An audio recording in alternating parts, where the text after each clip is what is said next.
E aí, galerinha, já respirou, já pegou aquele fôlego, bebeu uma água, foi no banheiro, fez aquela pausa bacana.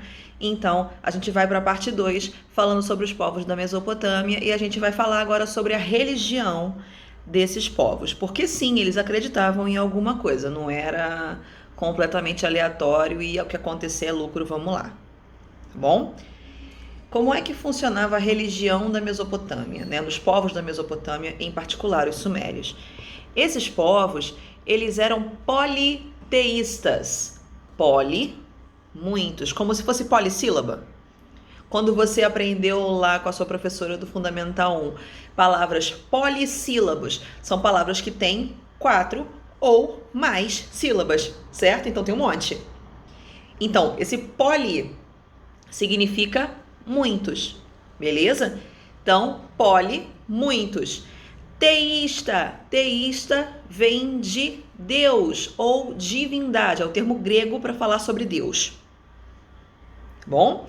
Então, uma religião politeísta é uma religião que acredita que existam vários deuses. Bom? Tudo certinho? Então, politeísta, vários deuses. Então, vamos lá. Primeira coisa é isso. Eles eram politeístas e acreditavam em vários deuses. Tinha Deus para tudo. Tinha Deus para chover, tinha Deus para fazer sol, tinha Deus para abençoar a terra e a colheita ser farta, tinha Deus para curar doente, abençoar a família, enfim, tinha Deus para tudo. Às vezes, mais de um Deus para fazer a mesma coisa.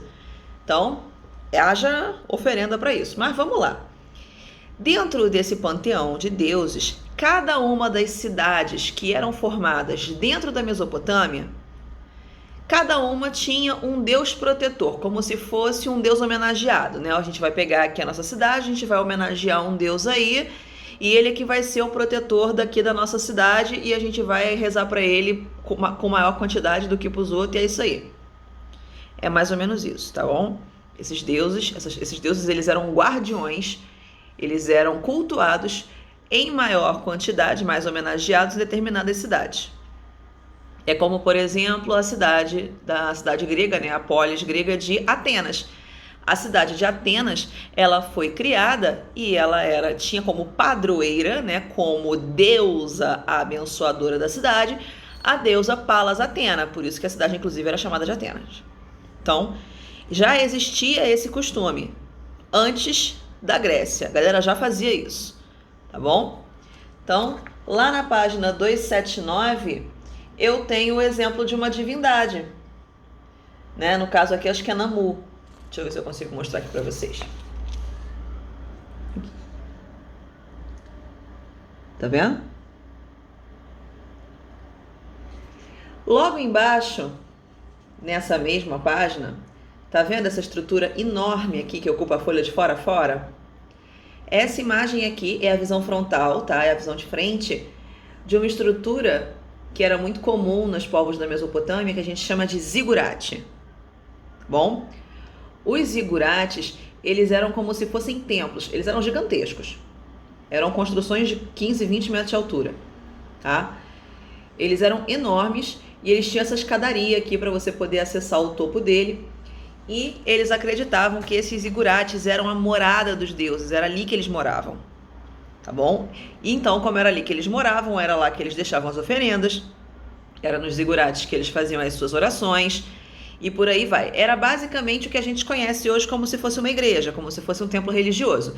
Só que nessa época, os povos da Mesopotâmia chamavam, ao invés de Igreja Universal do Reino de Deus, ou a mesquita da Barra da Tijuca, ou então a Catedral da Nossa Senhora de Lourdes, ou o que quer que seja, não tem esses nomes. O nome que tem é zigurate. Então, independente do tipo de templo, era um templo religioso, só tinha outro nome. Tá bom? Porque a religião era outra. Então, vamos lá, vamos seguir nessa vibes aí. Quando a gente vira a página, que a gente vai lá para a página 280, tem uma atividade para fazer. Então, o que vocês vão fazer? Vocês vão fazer essa atividade agora, durante o horário de aula da gente, E mais pro finalzinho da aula, eu vou colocar um videozinho para vocês corrigindo essa atividade. Facinho de fazer, a página 280. Tá certo?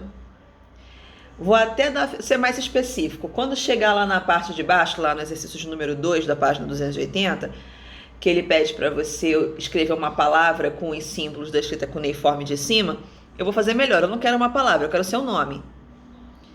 Tá bom? Eu quero seu primeiro nome.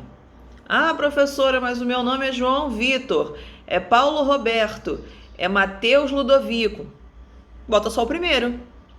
Mateus, Lucas, João. Tá bom? Então, coloca aí o nome de vocês. Se for um nome pequenininho, tipo Ana Beatriz, você pode colocar só Beatriz, ou colocar Ana Beatriz se couber no espaço para você. Tá bom? Então, nessa 2 aí, você vai colocar, ao invés de escrever uma palavra aleatória, coloca seu nome, tá? Que eu quero ver. Então, daqui a pouquinho eu coloco o vídeo corrigindo esse exercício da página 280 com vocês. Até já já.